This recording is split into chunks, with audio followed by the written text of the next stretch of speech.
Telugu Desam party ఆధ్వర్యంలో వాడవాడల ఘనంగా అంబేద్కర్ గారి జయంతి వేడుకలు. ఎన్టీఆర్ జిల్లా మైలవరం.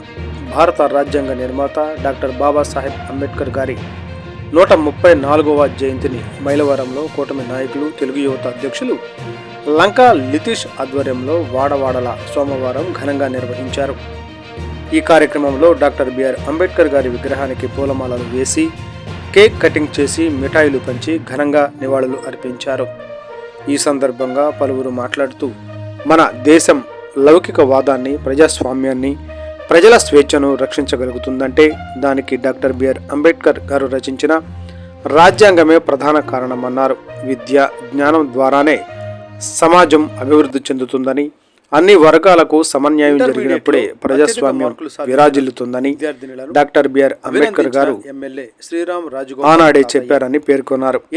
అంబేద్కర్ గారు చెప్పిన విధంగా అందరూ క్రమశిక్షణతో చదువుకుని ఉన్నత స్థానాల్లో నిలవాలని ఆకాంక్షించారు. ఈ కార్యక్రమంలో కూటమి ప్రభుత్వం నాయకులు, కార్యకర్తలు, తెలుగు యువత అధిక సంఖ్యలో పాల్గొన్నారు.